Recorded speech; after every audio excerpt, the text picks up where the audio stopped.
What's going on, Internet? I'm Christopher Peterson. You're listening to the Nerd EXP Gamecast. This week I'm hanging out with Brooks. Hey. And introducing Matt. Yo. If this is your first time, you're in for a treat. If you're coming back, thanks. We appreciate it. Each week, members of the blogging community get together and talk about the top gaming headlines and help you level up your gaming IQ. This is Matt's first time on the show, so for all those listening, who are you? Why are you an expert? Why should we care about your opinions? I don't know if I can answer that. I'm Matt, also known as Schmugga9 on IGN or the Mango Viking. I'm also on the Just Another Castle podcast that we've been doing under that name for like a year, but we've really been doing it for like 2 or so years total because it was under a different name. And I've been writing, I think I've been on IGN for like 3 years now, writing blogs. Yeah, that's pretty much it. Sounds good. Just out of curiosity, I never asked you guys, why did you change the name? I forget when Eli, I think it was like last November. No, I think it was last year in summer when he came to us about it. Just because I think he wanted to, no, sorry. It's Flea that was mentioning like he wanted to create like a website and kind of like relaunch. And our old name was like the My IGN Nintendo Podcast, so it's kind of a mouthful. And it's not a unique name where if you search it, you'll come up with us specifically. Like it'll, like each word on its own could come up with something else. So with our name change, you'll be able to find us more easily, that kind of thing, and just give us, a unique brand rather than just we're the guys of the thing on the web that does stuff where it's like really, really spread out. No, I mean, that definitely makes sense, and this gives you guys your own identity and not tie you into IGN or the ecosystem or kind of borrow the clout or good or ill will that kind of comes with that. Yeah, exactly.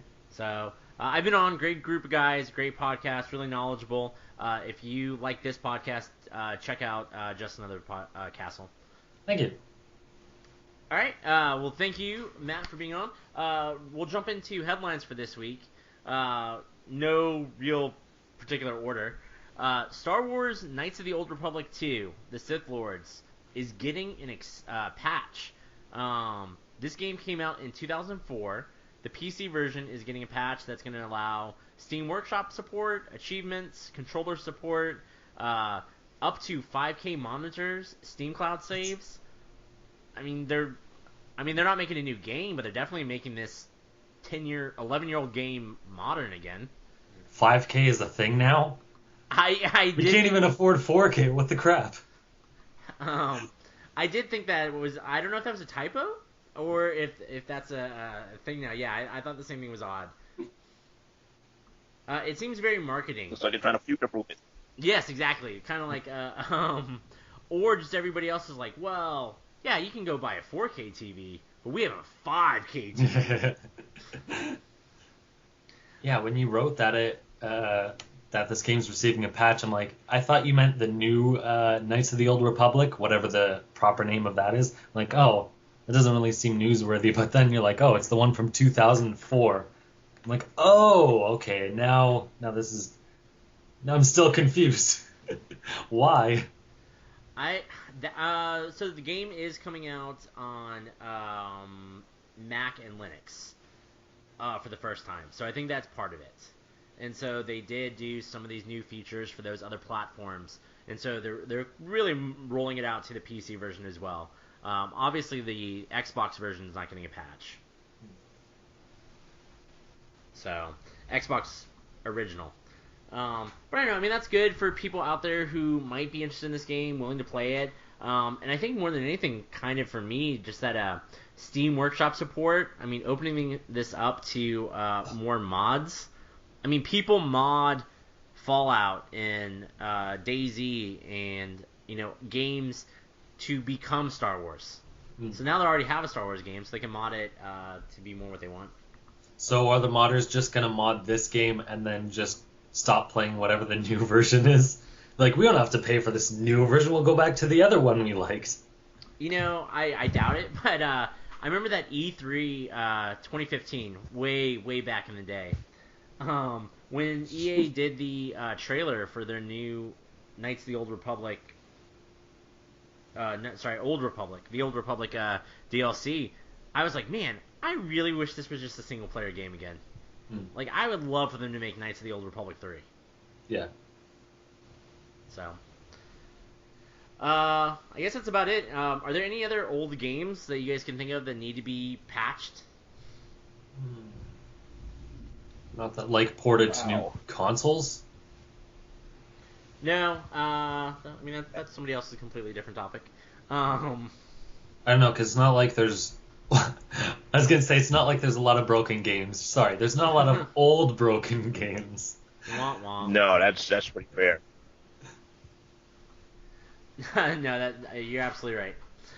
All right, moving on to other news. Street Fighter V announced their first new character to the series called Necalli, and he has some crazy dreads and sure is a Street Fighter character. I mean, and maybe I'm wrong, but I feel like my interest in Street Fighter characters. I'm just an old man. I just want Ryu and Ken to look right, not this weird version of Ken. Yeah, pretty much. Streets of Rage Ken. And Yeah. yeah, I just went to Halcyon and Blanca. I just want Street Fighter 2 characters in a new game. Oh, they haven't shown off Blanca. He looks like he looks like one of those charge attack 360-degree throw characters. I really hate those. Yeah, I agree. It's a learning curve, and then most of the time you're not very good against characters that throw fireballs or the, like dragon punches and crap like that. You usually get the crap kicked out of you. So, what was the last Street Fighter game you guys played? I don't really play much of them, so I like briefly played 4 for like 10 minutes. Yeah. What was that, Brooks? Better question be, which was the last Street Fighter game you actually liked? 2. Just because it says 2. Japan. Japan. Yep. And I mean, I guess they're just running off the steam of that. One other thing about Street Fighter, which is kind of good, because a lot of times the game has been criticized for milking players for DLC, is that any DLC character will be able to be purchased with in-game currency or real-life currency going forward. So, in theory, you will never have to pay money for DLC for this game. Yeah, that's It's a really step in the right direction, I guess. Yeah. The only thing is, how is it balanced? Because, sure, they could say, well, you can just earn in-game currency and you don't have to pay for it. But if it's like 10,000 zenny, and it takes like an hour to get 10 zenny, then you're probably not going to use in-game currency, right? So I guess they have to strike a good balance. I mean, yeah, you're absolutely right. I mean, right now this is just a PR story, and we're talking about it because it sounds good. But the mechanics of it, the economics of it, have to make sense. Yeah. And it has to be stuff that you would also have to do through normal play to make it worthwhile. If versus mode doesn't earn any money, or you have to do some weird special money earning mode, then it kind of also loses a lot of weight. Yeah. I think at best it'll be better than the Soul Calibur free to play game. Because I tried that for a bit, and that was... I'm not really crazy on fighting games, but I thought, okay, it's free, whatever, I'll just play it for a bit, and it was just not good. But this one is like, it's Street Fighter V, and they have like this built into it, so it's not like a separate spin-off title. Yeah, absolutely. And I mean, like, we see a lot of weird, wacky free-to-play games, and not all of them come to the U.S. Like, there's a free-to-play Halo. Oh, really? Like in China. So, I mean, like the Soul Calibur free-to-play was also, like you said, like it kind of bastardized the main game and like made it this weird spin-off. So, and there's actually another story on here. Devil's Third, coming out for Wii U later this year. But they did also announce that they are going to have a PC free-to-play version, which they said the story mode is going to stay only on Nintendo. The campaign. I don't know exactly what that means, but Well, there's a multiplayer aspect to it, so I'm guessing you can only play multiplayer on this PC version. gotcha. But I mean, like, if it's if it's like Grand Theft Auto though, where like the multiplayer version is a completely ubiquitous world, and that's where actually more people spend their time. I don't know. It almost feels like Wii U's kind of getting the short end of the stick just to have a campaign. Yeah, I don't know. It also depends on how they restrict the game based on free to play, right? So do you only have access to one map, and then you have to keep playing to unlock more maps, or same thing with weapons? Like, who knows how that works? Sure. I mean, like, we've seen a lot of free-to-play models with weird gates. I played DC Universe Online for free on my PlayStation 3 for a while. And then, like, the queue was always so long. So one day I just said, like, whatever, fuck it. And I bought, like, a $10 DLC just to get to the front of the line every time I queued up. And to me, like, and I played that game for, like, 4 months. So I was like, that was worth it. That was $10 well spent. So there's definitely ways that they can get you to want to pay money. Yeah. So what do you mean you were queued? Like, how did that work? Like, you can't play a mission until, like, a certain threshold happens or something? So it was like logging onto the server. So like when I booted up my character, it would be like, you are number 500 in line to actually start playing. Oh, And then it'd be like, yeah. and then like, because I guess they only let so many people into the world or whatever. I don't know, or they only let so many people in at a time. And so then like, you know, sometimes that 500 would take 10, 15 minutes to get in there. Ouch. Which, this was also, gosh, let me try and think, like 2012, 2011. So the game might be very different now as far as that side of the equation is concerned. What about you, Brooks? Any free-to-play games that have ever come across your way? Not recently. None that I can think offhand that I actually like playing. My concern with this Devil's Third thing is how robust will the online be for the Wii U? If they're going to put it on the PC, is it going to be the same or? It's a great question. I mean, they obviously won't be cross-platform. Actually, I think Well, I no, heard that's a it given. might be. Really? Let- I was just speaking out of my That'd head. be Assume awesome. it's That's not, cool. but I'll look it up. That's such a crazy ecosystem to cross genres for.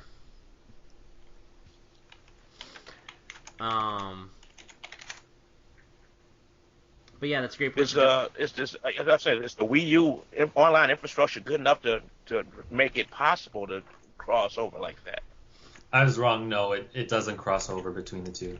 Okay, that. Okay, And not even like that a makes more sense. question of quality. Just I don't think they would work well together. Like Nintendo doesn't like other people.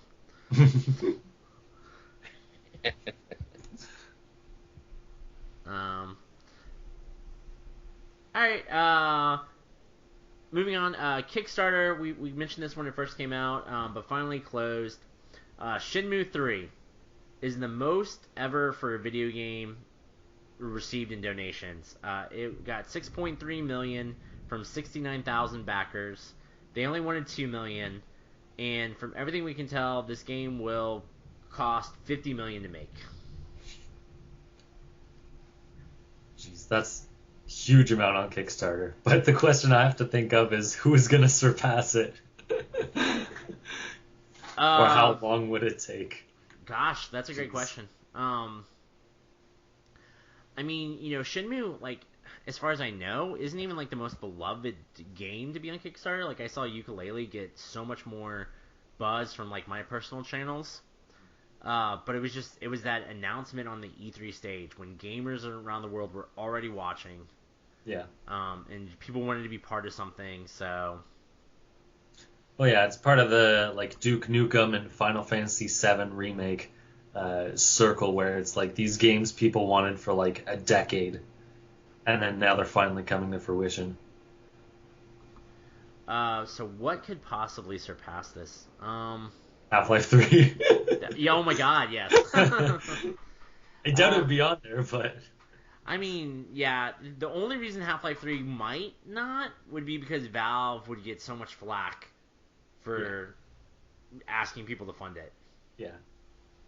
But no, it's Especially great after all answer. the delays and everything, and all the miscues and everything, people wouldn't exactly. I don't think people would like that all that much. No, and I mean, how much pressure does this put on Shenmue 3 to deliver and make sure that people feel like they got $6 million worth?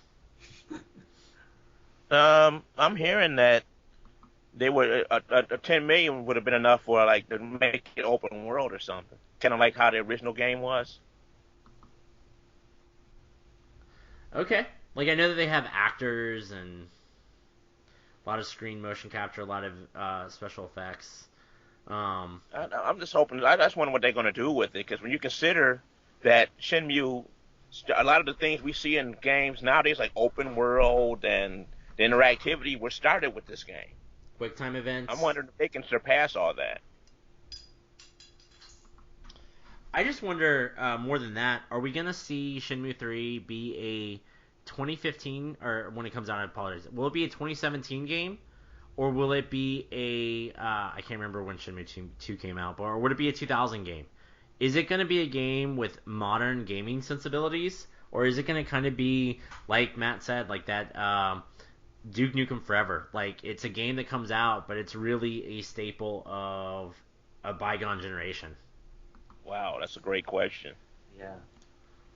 I don't know, because you also have to factor in that how much money they made, right? I mean, they'll like sure 6.3 million's a lot, but is it really enough to be able to push the envelope? And I don't think so. I know Sony is giving them money, but I heard it's just for publishing. I'm not really too sure. If you know any more details about that. I believe it's part of that is marketing Okay. and some of that too. Some of the marketing costs and some such. Well, if Sony wants to give me any money to market, I will definitely be willing to accept it. I will go exclusive Sony for Sony money. All right, moving on. Kind of Hearthstone news. A new expansion's coming out. The Grand Tournament will have 130 cards, which is equivalent to Goblins versus Gnomes. It's coming out next month. They say the pricing will be the same, which pretty much means that it'd be you'll buy it as a pack of cards you'll get 5 new cards for 100 in-game gold or $1. You can earn 100 in-game gold in you have daily quests. You can earn it in 2 days. If you really want to sit there and grind, you can earn that much in a day. And I play Hearthstone daily. I'll be honest. Like it's my I don't even think of it as a game. Like sometimes it's the only game I play for like 2 or 3 days, and I'll be like, man, I haven't played video games in a while. My wife will be like, you played Hearthstone? I'm like, that doesn't count. You play video games on a controller in the front of the TV. But do you guys play Hearthstone or ever tried it? No, I I've haven't. never tried. Okay. For people out there listening, one new mechanic that seems really interesting for Hearthstone is going to be Inspire. And what that does is every time you use your hero power, the effect listed on the card will occur. Some of the ones that they've shown are add a random spell to your hand, or increase the attack of this character, or kind of some effects. So I mean, cards cost less. It's almost like a battle cry, which you can then use whenever you want to. So I think that's going to be an interesting mechanic, and I'll be curious to see how that all kind of pans out.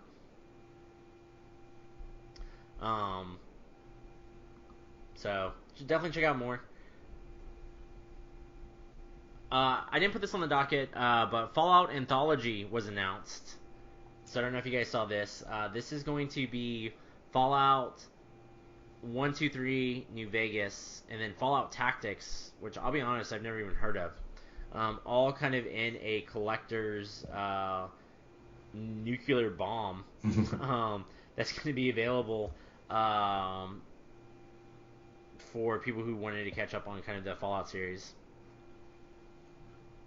Fallout Tactics sounds like something like either Final Fantasy Tactics or some kind of strategy game or some kind. I agree. That might make things pretty interesting. So this will be on sale September 29th in North America, other places in the world, whatever. I'm just surprised to see this kind of pre-Fallout 4. Like, I wonder, like, I mean, if people start going into this and playing this game, like, I don't know, Fallout's not a quick turnaround time, so, like, will they wait for Fallout 4 then?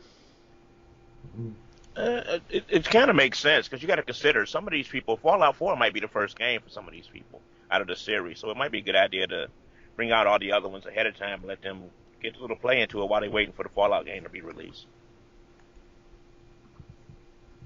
Did it include Fallout 3? Yes. Okay. I read it and I was thinking it missed one of the games, but no, Fallout 4 is the new one coming out. Yeah, it's I was thinking there was one like in between where they like didn't put it in there. I'm like, oh, that's weird. It has New Vegas, which was in between. Yeah, and the image, if you guys Google it, it says Fallout 4 sold separately. Which is because then you have to pay like another $150 for that like crazy edition, right? Yeah, with the Pip-Boy. Yeah, that looks awesome. Are you picking up Fallout 4? Probably not. But I don't know. I played a bit of 3, I think, maybe New Vegas, but I didn't really get like deep into it or anything. No, that's definitely fair. I am the same way. Like I mostly had a PS3 last console, so I skipped Skyrim because of all the issues that it had. I tried to play Fallout 3. I played it late, like after everybody had already gushed all about it. I played it for like 2-3 hours, and then I was just like, this is kind of boring. I feel like other games have kind of, quite frankly, stolen and done these mechanics better. Which, happens as generations go on. So I'd be curious to see how Fallout 4 does, kind of me being more in the mindset and being kind of leading the charge. I think I'm going to hold off, though. Yeah. Just because my tolerance for open world games seems to be less as I get older. Yeah, I think that happens to everyone. All right. So another story. Matt, you put this on for esports. Oh yeah. So esports. Nintendo News reports that they are going to start drug testing during some sporting events, e-sporting events, looking for Adderall. The Electronic Sports League will introduce these policies to ensure that people who are competing are not using this. If you don't know, Adderall is a medication if you're on ADHD that's supposed to help you stay alert and focused. And I've never taken it, but supposedly if you don't need it and you take it, it still makes you seem alert and focused. Like it hyper tunes you. Matt, you've taken lots of Adderall. What's it do? Oh yeah, totally. Jeez. The one big question is how do they test that the person that actually needs it versus the person who doesn't? Like, is someone gonna have to carry some sort of card around saying, "I got a prescription, it's mine"? Yeah, I mean, if you are a competitor in one of these sporting events, like these events, probably. And then you need to know that going in. Yeah, that sucks for those people. Yeah, I believe there'll be also tests for other drugs and for things for like narcolepsy drugs as well. I wonder if they're testing for any real drugs, or if they're like, well, if you're doing heroin, it doesn't actually impact your play, so we don't care. If they take any other drugs, I'm pretty sure it will like screw up their play. Like if someone's doing legitimately terrible, it's like, okay, that guy's on the wrong type of drugs. Man. Certain types of marijuana make you think better. So, Are you speaking from personal experience? No, I'm not going to admit to anything. I do not live in Colorado, so I am not answering that question. Eli. Any other thoughts on Adderall testing? I look at it like this. It's about time. Everybody want to cry, esports is a real sport. Okay, welcome to drug testing, pal. Yeah. Yeah. That's the true testament of like how Steroids. legitimate they are. You have drug testing now. You're official. Get in line. That's funny. And no, that makes perfect sense. I wonder if they did any. I wonder if this is seen successful. If we'll see this other places like Evo or Hearthstone tournaments or Heroes of the Storm tournaments or Call of Duty tournaments. Maybe this will kind of bleed over and become more of the norm. Would that It affect probably will. Hearthstone? Because isn't it turn-based? It is. So like it doesn't matter how fast you hit the move, you still have to wait like the time. No, you have there's a 90-second timer. Mm-hmm. So you have at least 90 seconds to make your move. If you make your move in 5, you can pass it to the other guy. But you're right. Like Hearthstone was a bad example. No, I could see them doing for a lot more things because a lot of these games require strategy and focus. Yeah, it's funny. Like I watched a couple like competitive Hearthstone players play, and they will have their first and second turn, and there'll be like 2 options, and they'll sit there for the full timer. And I'm like, what is taking you so long to think about? Like you either play that card or you play that card. Like those are your only 2 options right now. You don't have enough mana to do anything else. But they like It's they're thinking. I mean, this is why they're competitors, and I'm not. Like they're thinking moves ahead and assuming like, all right, he played. This was the first card he played, so that means that his deck might be made up of these archetypes. And all right, so my card would then count. So I mean, they're just going through this whole ridiculous catalog and probably like statistics in their head. When I would just play a card and hit pass in like 12 seconds. Yeah. Or maybe they're just indecisive and they're like, I can't choose. Go It ahead. could be something just to psych out the other opponent too. Yeah. What were you saying, Matt? I was just saying maybe they're just indecisive. They're like, I can't choose a card, man. Yeah. Did you hear, sorry, about Hearthstone that someone found a way that they can, like when they play their cards, it actually skips through the other person's turn? No. I think it was Hearthstone, but there was some game where if you choose a specific set of cards, the cutscenes will take so long that it'll pass by like the other person's turn, and then you'll get to go again. Oh, that's disgusting. Oh, that's kind of dirty, man. It'd be funny to see Really that in a tournament dirty. play. Gosh. Speaking of tournaments, I know that we said we didn't watch it, but I saw an Evo highlight where, so best of 3, somebody won the second round, and they got up from their controller as if they won the tournament and were cheering and running in circles. The timer starts for the next match, and the other competitor who was just sitting there just fucking combos and beats the shit out of this guy while he's not in his controller. Well, Which I don't know how I feel about. Like, a part of me is like, that's not very sportsmanlike. But then it's other like, well, the other guy wasn't being very sportsmanlike. Yeah, He was exactly. premature gloating either. So Was that the one who like ripped his shirt off or something? Because I saw that on Kotaku. Like some guy just rips his shirt off and goes nuts. yeah. Then the guy who won like freaked out and like was even more obnoxious about it. So It's hilarious.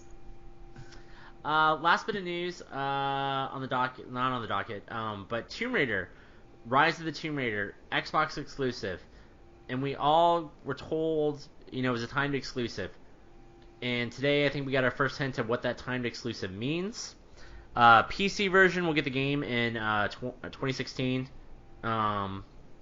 which it's coming out Xbox One 2015 holiday, not that big of a deal.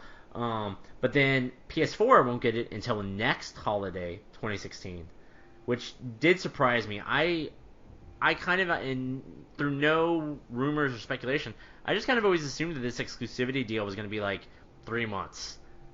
I'm kind of surprised to see a year.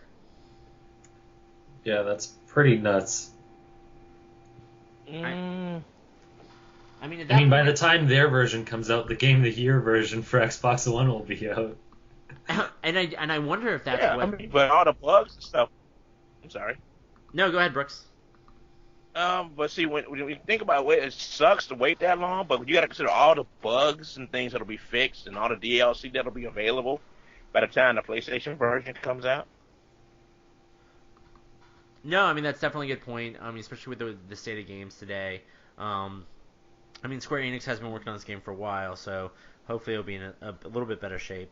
But Matt did bring up a good point that Game of the Year edition, and I wonder if that's kind of how this will go down. If the PS4 version will be the definitive edition, and PS4 players will never see the regular Rise of the Tomb Raider.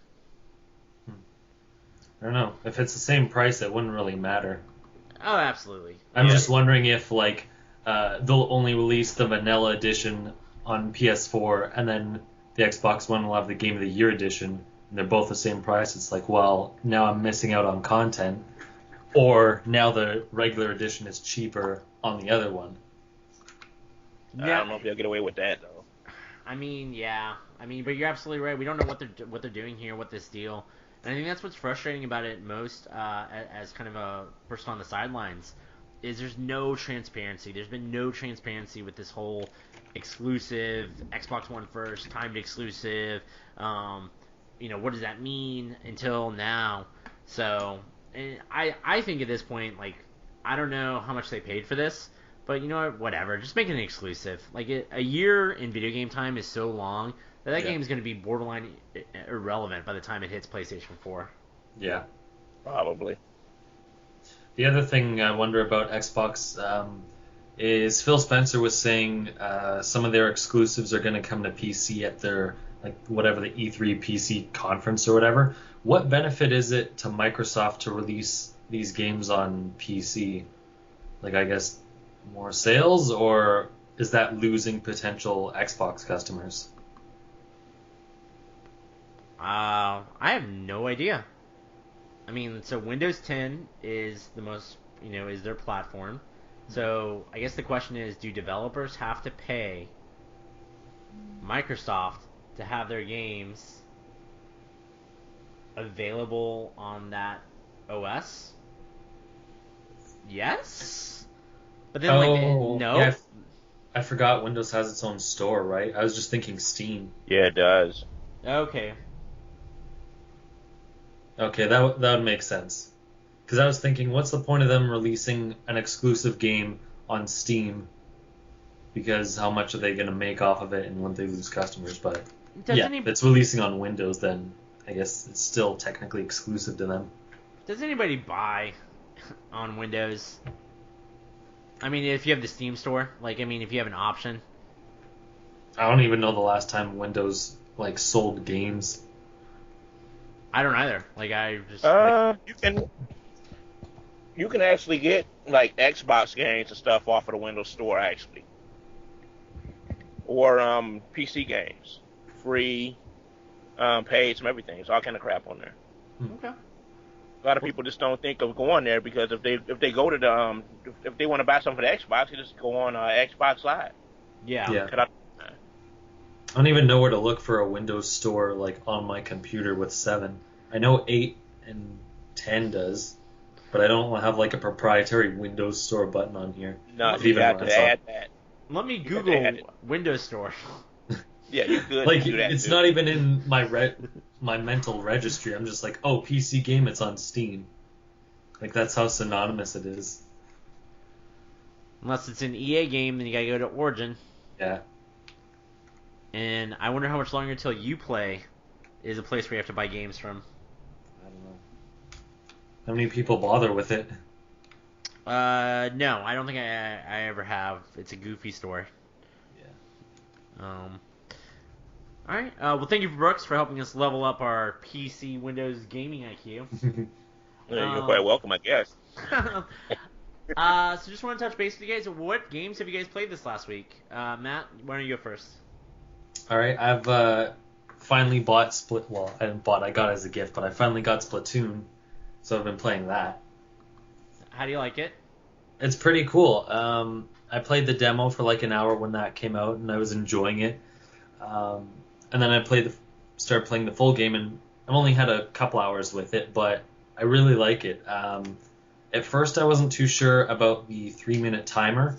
So with maps, you only have a 3-minute match, which sounds like it's really too quick to be able to get anywhere, but somehow they nailed it. It's like the perfect time. So in the first minute and a half or 2 minutes, one side could easily be winning, but in that last minute, like the other team can just come back and beat the crap out of you and just win. So there's this perfect like balance of there's enough time for you to make a plan, but there's also not too much time where there's enough time where you can crap, I forget how I was gonna phrase it. Whatever, it's the perfect amount of time so that you're not screwed either way. There's a chance for both parties to win. So I haven't played Splatoon. How do you feel coming in a couple months later? Like, is the community already using like strategies that you're having to like relearn, or is it still just pretty easy to integrate yourself into matches? I'm not too sure about strategies because I don't know, like, because I can't talk with anyone, I don't really know what anyone is doing. So I just kind of figure out for myself what I want to do and how to best help my team. But I've noticed, maybe this is just because I play late at night, that most of the people I'm playing with are like level 20s. That also comes with, coming in months later. And I get partnered with odd teams. So one team might have like, okay, 20 is the level cap, so you know. So one team might have 3 level 20s and like an 18, and my team has like 2 level 20s and like a 15, and me, which is like a 6. So it's like really unbalanced.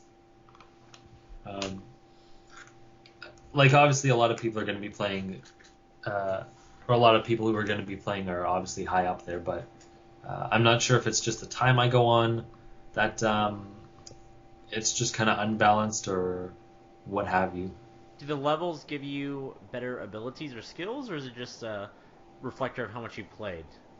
It's pretty much just how much you play. So you earn experience points, and then you can just buy better equipment. So it's like each level you earn, you have access to at least 1 or 2 more weapons that you can buy. So the level 20 does make a big difference then. Like they're just gonna out-equip you.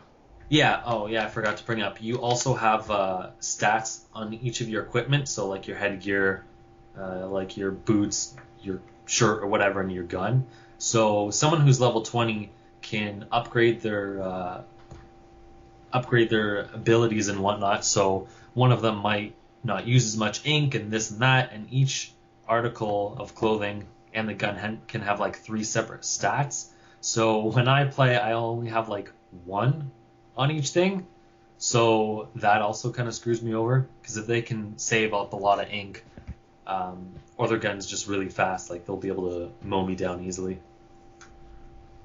Sounds good. Last question. I don't know why I'm like making you review Splatoon. No, that's fine. How much do you miss voice chat, or is it seamless not to have it there and it's so good? At first I was kind of cheesed off because I'm like, it's an online game, it's a team-based shooter, you should have it. But after playing the demo and playing the game, I don't think it really matters that it doesn't have it, and mainly because it's only a 3-minute match. So the matches go by so quick that you can't really develop a system to play with. Like, you can't really think of what the heck you're going to do because it's so quick, and you have to, react to what the enemy is doing as well. And also because the levels actually change. So every like 3 or 4 hours, you have access to like 3 new maps or something. So it's kind of on a cycle. So you can't just choose I want map A or map B and play that forever. It actually randomizes it, like cycle by cycle. So you're forced to be able to adapt to a new map. But you also have enough time to like get used to that map. Okay, sounds great. Anything else that you've been playing that you want to call out? No, that's pretty much it. All right, Brooks, what about you? Over the weekend, I was playing Sky Gunner. As a matter of fact, I was about to play again before we began the podcast. Basically, Sky Gunner is a relatively obscure PlayStation 2 title. Basically, you play one of three characters, and you have a airplane of sorts, and you go through on missions trying to stop this evil genius who's trying to steal like museums and aircraft and things from you. Okay.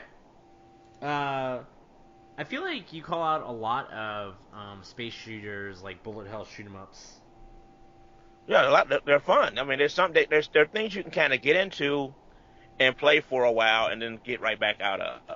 Because a lot of times I'm busy, so I can't really put a lot of time to a game. Or that, or an RPG, something I can get into, save, and then get out when I have to. Sure, that makes sense.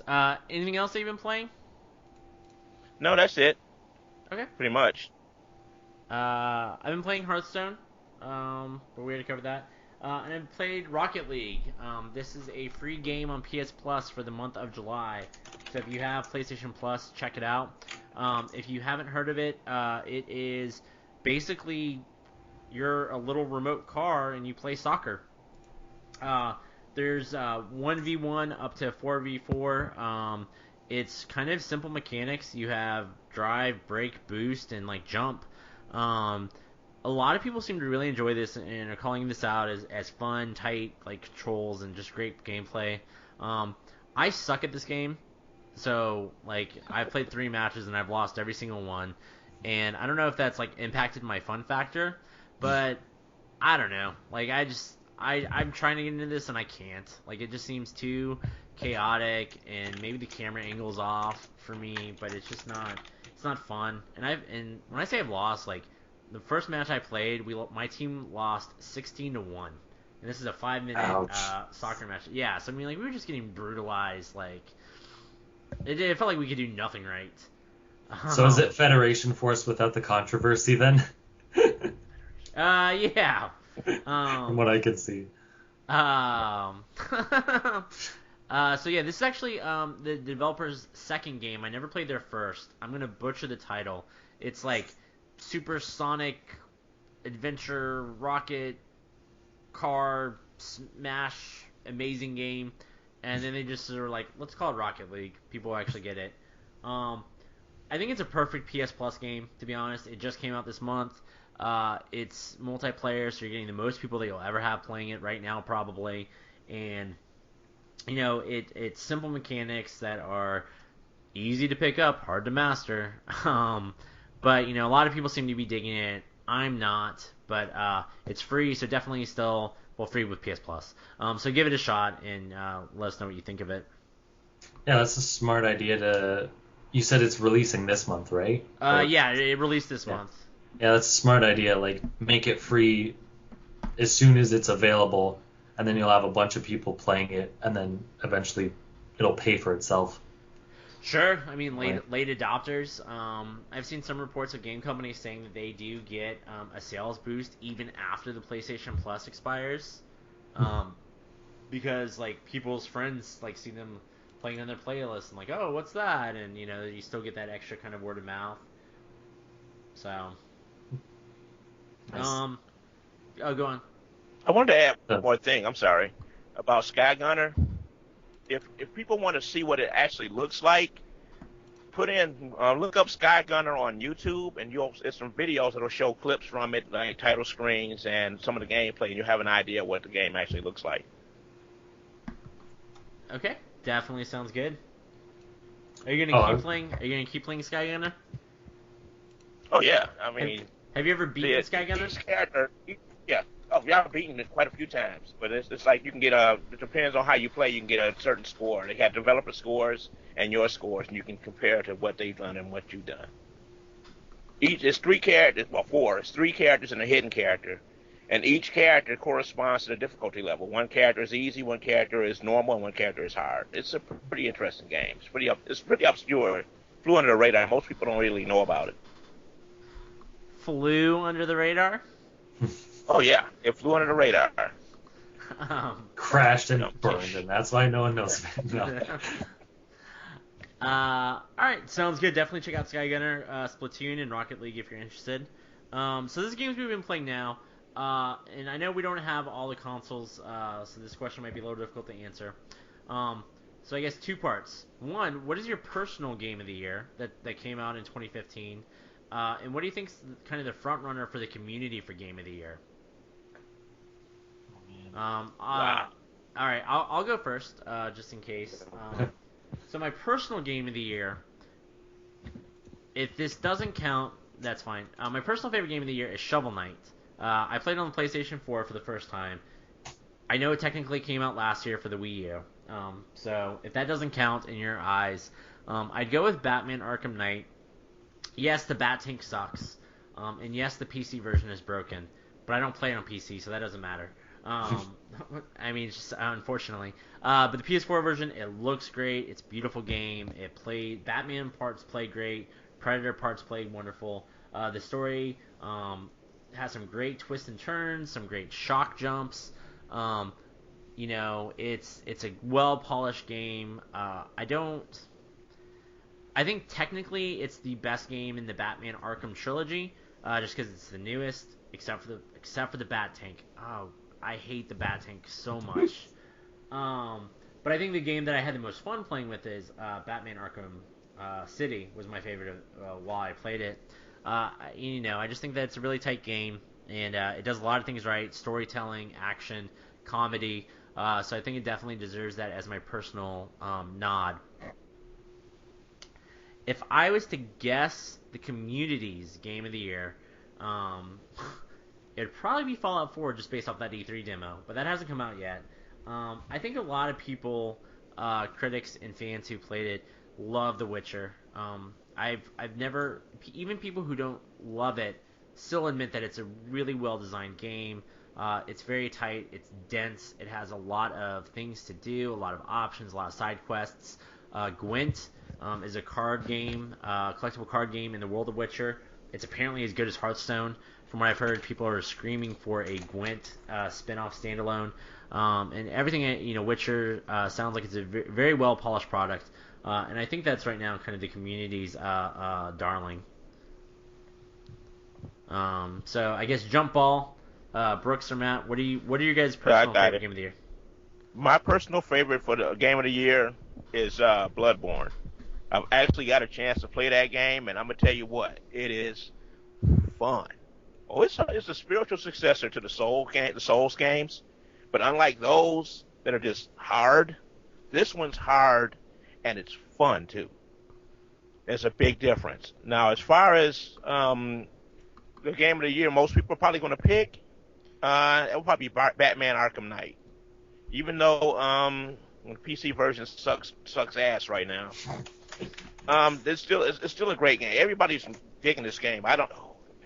Oh God, I really hate that part, but the game is solid otherwise. Sounds good. Thanks, Brooks. That's definitely a good distinction on Bloodborne. So glad you got a chance to play that. What about you, Matt? I think you nailed it with the community for The Witcher 3, because I think so far that's like the one AAA game that's gotten like unanimously positive reviews, like 9s or maybe 10s so far, besides possibly Bloodborne. So I think that is probably gonna win Game of the Year for most people. And I don't fault you for Shovel Knight, because Shovel Knight's freaking awesome. And I hope they make... Yeah, I can't wait till they have like the DLC and whatnot, and maybe the Nintendo boss or whatever, since they have Kratos and Battletoads. Personally, there's a lot of... Like, The Witcher 3 looks awesome, and I'd like to play it, but I don't have the PS4. And there's some other games that look cool that would probably be good, but I don't think Game of the Year material, like Yoshi's Woolly World or Star Fox Zero or Just Cause 3 is probably going to be a ton of fun. But I think it comes down to either Splatoon or Super Mario Maker. So Splatoon, who knows how long people will be writing that for, but it seems to be doing well so far. And it's definitely exceeded Nintendo's expectations, like with sales and everything. Probably because they actually marketed this one. Yeah, you're a squid, you're a kid, you're a Yeah, squid, oh you're a gosh. kid. Gonna drive people insane. But even though like Splatoon is really fun, I think Super Mario Maker is probably gonna be like a lot of people's game of the year as well, because I don't know if you watched that match or whatever from Nintendo's E3 where they had people play like the Nintendo World Championships where people were playing like the created Mario levels, and like the crowd's just going wild, and apparently in IGN offices like they were going wild. I think it's a game that can like really blow up if people really put their time into it. And I mean, people have already put their time into making like fake Mario mods and whatnot, so I think it has a really good foothold to like just go nuts. Sure, absolutely. Hopefully Nintendo didn't shoot themselves in the foot and people are like, I don't need another Mario game ever again. Yeah, who knows if whatever their next Mario game is like side-scrolling, at least they're gonna have to really change it up, because like last time you could have had like a Karibo shoe and a Karibo's like high heel while it's flying and invincible and like shooting mushrooms or something. So like to be able to compete with that is gonna be ridiculous. And I think that's why like a lot of people are gonna go nuts for it. I mean, even if you look at like Little Big Planet or like Mega Man Powered Up or other creation tools, like people will remake Mario levels and other iconic levels. So now that they actually have like a Mario tool, I think they're just gonna go nuts with it. Sure. I imagine, and I don't know why, I just imagine that we'll see Mario 1-1, where like the first, whatever, 3, 4, 5 screens are just copy and paste from that, and then somebody will like do something, or somebody will make that level, but all the blocks will do something stupid, or nothing. The mushroom won't be where it's supposed to be. That's just what I think. Oh, I think we'll get a lot of really great Mario levels, but I think that's what we'll see the most of. Yeah, we'll have to see how long the turds will stay up there. Nintendo seems to be trying to discourage that with only being able to post so many levels based on how many votes you have. So I think you can start off making like 10 levels, and then if you want to make more, your other levels have to get enough votes, and then you'll unlock like another 10. Oh, wow. So they're trying to combat like someone just making crappy levels like 100 times over and over again. So hopefully that works out. I mean, I definitely made a crappy little Big Planet level, and anytime somebody dropped in my game, I'd force them to play it to get a trophy, to get 50 people to play my crappy level. So, all right. Anything else? Matt, Go on. I just had to add one more thing, Matt. Yeah. If you don't have these systems, do like I do. Master the fine art of freeloading. Learn to freeload. The reason I do that, no, trust me, the reason I do that is because for a long time, when I had all these different systems, everybody would come to my house to play games. It got to the point where it got so bad that I would come home from work, open my front door, go in the house, and there are people in my living room that I do not know who are playing my game. Literally. Like, how'd you get in my house? No, and see, the thing is, it's people I know that bring them there, and they're playing games. If they pay the toll, they give me a cold beer, so everything is right in the world. But the fact is, I decided, you know what? It's time for me to do the same thing. So I didn't buy a lot of new systems. I just went to other people's houses and started doing the same thing they were doing. So the hell with it. Nice. Why not? Well, so I got to play Bloodborne. I don't have a PS4. Yeah. Oh, man. Well, I do have a friend that has a PS4 that he just told me recently, and I'm like, I kind of want it. And then my brother-in-law and sister moved over here just recently, and he has a PS4, and they don't have anything hooked up yet. And he was just like, oh yeah, you can borrow whenever. And I was thinking, well, I don't want to borrow it in case, then I get too used to it and I don't have my own, or give it back. I'm in the middle of something. But then, what? Act like he gave it to you, huh? Yeah. Well, I let him borrow one of my games, and he held on to it for like 3 years. And the game's a little different than the game system. No, I know, but he also has like a PC. I think he mostly plays on from when I see him log into Steam, and like an Xbox One and a Wii U, basically everything. And I'm pretty sure he doesn't play much of any of them, so he'd probably like not be remiss if he didn't have his PS4 on hand.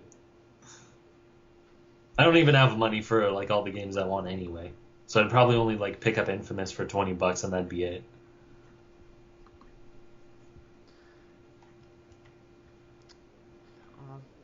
Well, on that sad note, is there anything else you guys want to call out for this week? Don't do drugs unless you want to win at esports. All right. Well, thank you guys. If you liked this episode, please like this episode on iTunes or YouTube or Stitcher or wherever you happen to listen to it. Give 5-star reviews. 4 stars are worthless. Only 5-star reviews. It helps with searchability and kind of getting it out there for other people. If you want to hear more from us, which hopefully you did if you sat here for the last 50 minutes, you can check Brooks out at... You can find me at my IGN. Check out my blogs. Or you can hit me up on Twitter at NavyMVG. That's M as in Mike, V as in Victor, and G as in Golf. All right. And you can also find Matt at... You can find me at Schmugga9 on IGN. I don't really post many articles, but today I posted an extensive look at Project Cars history. But you can usually find me on Twitter and Facebook and YouTube at The Mango Viking. All right. And I'm Chris Peterson. You can follow me at NerdEXP on Twitter. That's also NerdEXP on my IGN. You can check out my website, nerdexp.com, for reviews, features, and just takes on Geek World. If you like this podcast, I do another podcast on Tuesdays that focuses on movies and television called the Nerd EXP Cinecast. When you found this podcast, it's probably right underneath it when you searched for it. Well, thank you, Brooks. You're quite welcome. Thank you, Matt. It was a lot of fun, thanks. And thank you guys out there for listening. I hope that you enjoyed this week's episode and that we were able to help you with your gaming IQ. Level up, friends.